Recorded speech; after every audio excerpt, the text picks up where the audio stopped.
For me, it all started at the Washington, D.C. Auto Show.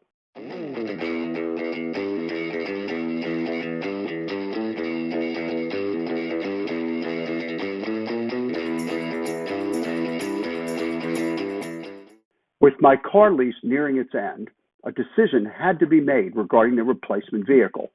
As I had never been to an auto show, it seemed this could be a one-stop place to see what options might be out there. What a venue to wander around in. My name is Jeff, and I want to share with you my experience in electrifying Grayson, my Jaguar I-Pace EV400 First Edition. After all, it was my giant step for green kind to transition from an internal combustion engine to a battery electric vehicle without considering a hybrid. How come I skipped the hybrid electric and plug-in hybrid electric vehicles as I ventured into this new realm? Did I even understand the differences? More importantly, did I even know how to prepare for feeding my dream? Before arriving at the lower level showroom floor, I was approached by a representative who asked if I would like to test drive an electric vehicle. I was escorted outside and placed into a Hyundai Kona and took it around the block with chaperones sitting next to me. I was immediately hooked by the concept, enjoying the quiet ride and responsiveness of the vehicle. However, the luxury element was not what I was used to with my current gasoline engine vehicle. The first thing I remember when arriving at the lower level showroom floor was the background screeching noises coming from the corner to my far right. I had to see what that was about. It was a Jaguar exhibit featuring a drive experience in an I-Pace electric vehicle. I waited in line, hoping to test drive something special. To my disappointment, I had to be the chaperone for a seasoned race car driver. Join me on my I-Pace ride experience.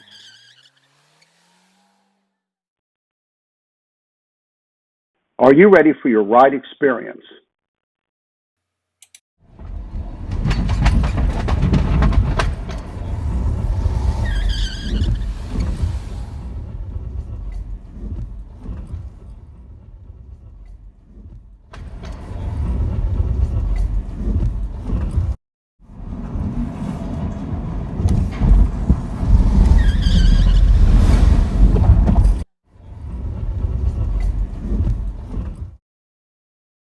The drive experience sold me on purchasing an electric vehicle to replace my gasoline car. I now had to make decisions. The EV type choice was easy. A battery electric vehicle with a range greater than 200 miles is perfect for local and short range driving, and the other gasoline car could be used for long distance travel. Furthermore, the Jaguar I-Pace clearly demonstrated the luxury afforded by an upscale brand that looked like a real car inside and out. There were other incentives, rebates, tax credits, use of HOV lanes in Maryland. The charger installation would require a buried connection from the power panel in my single-family home to the detached garage. I knew there was enough power available in the 200-amp, 240 VAC single-phase panel. And there were many favorable operational factors, such as less vehicle maintenance and lower per-mile convenient fuel cost, not to mention the environmental impact to green kind. As I had time before turning in my lease vehicle, I test drove not only the I-Pace, but other battery electric vehicles, including the Chevy Bolt, Hyundai Kona, Kia Niro, Nissan Leaf, and Tesla Model 3.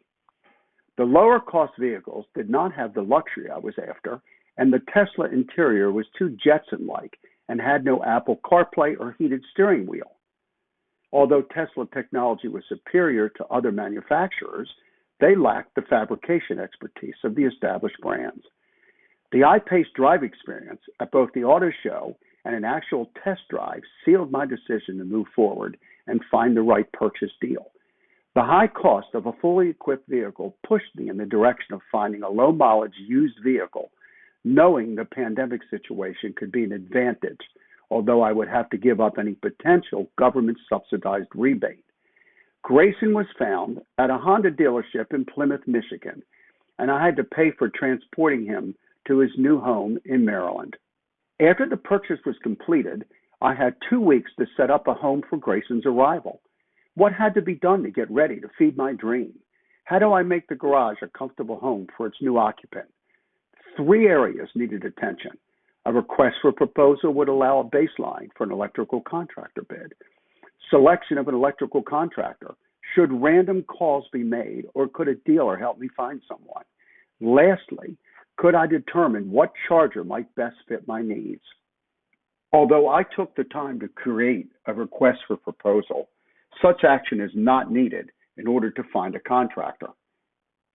Living in a single-family home allowed easier creation of a request for proposal. Living in a townhouse or apartment community can complicate the process, as other outside entities might have to get involved. The typical 240 VAC single-phase power panel needs dual empty positions for a high amperage breaker supporting a level 2 charger. In my situation, the same wall allowed access to the outside, where the garage wall was located. Continued mention of a request for proposal is only made here to illustrate what must be considered for a charger installation. The proposal should contain information for routing of the power feed to the charger. The back wall of the finished garage space was a perfect location for the charger. Be aware, my case is atypical since the garage is detached from the house, requiring trenching and burial of weatherproof, seal-tight conduit through which the electrical wires pass. A more typical attached garage not only houses the power panel, but is in the correct location for charger placement, resulting in lower overall cost and ease of installation. Discussion of a request for proposal continues to illustrate what must be considered for a charger installation. I selected the ChargePoint HomeFlex unit since its design included a large amount of technology, qualified for a Pepco $300 rebate, was easily wall-mounted, could plug into the installed receptacle, and had a very durable power cable for connection to the car. ChargePoint also has a network which uses software to find nearby chargers while allowing convenient direct credit card payment to the electricity supplier. There is even a CarPlay app which could be accessed directly from one of Grayson's touch panels.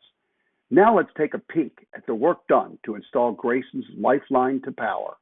I located my contractor through the Jaguar website, and their system allowed me to upload the photos contained in my request for proposal as part of an automated process. I got a call the next morning from Salone Solutions, and they knew all about Grayson and his electrical needs. They were willing to let me draw the electrical permit and provide the HomeFlex charger, and they quoted only the remaining services. They came over the following day to look over the situation and provided me with a timely bid and were able to start the job quickly. Consider using the dealer or their vehicle brand website to locate a contractor. After all, to sell EVs, they need to make it easy for you to feed them. In this series of photos, you can see the work done to route the power to the charger. Please keep in mind my situation is atypical since the garage is detached from the house. Most installations would not require any trenching and landscaping repair and could be done in a few hours. After the heavy physical work was done, it was simple to actually connect the wires to the breaker inside the power panel and wire the power receptacle in the garage. The finished job has a clean look, not only at the power panel but inside the garage. Since I drew the electrical permit myself, it was a simple matter to schedule the inspection. The city inspector found all work to meet and exceed expectation and gave me the go-ahead, noticing there was no electric vehicle to plug in. I had finished ahead of schedule and was now waiting for the dream to be delivered. After the electrical approval, applications were submitted for the Pepco charger rebate, the Maryland charger installation rebate, and the Maryland HOV lane permit. There is also a federal tax credit of up to $1,000 for installation of a charger. Grayson arrives and is dropped off in front of my house. The vehicle even emitted a pleasing notification sound when being backed up. After taking him for his first spin around the neighborhood, I showed him the new digs, then plugged him in for his first Maryland feeding. Additional arrangements taken to make Grayson totally legal included updating the car insurance policy and dealing with the DMV for titling and tags. Try that during a pandemic. Let's take a road trip. Jaguar provided navigation software that can be set up to record journeys. Notice the sound and smooth ride across the ICC on the 45-mile trip to Baltimore. At an efficiency of 37.8 kilowatt hours per 100 miles, 17.2 kilowatt hours of used electricity costs $2.30 at 13.4 cents per kilowatt hour.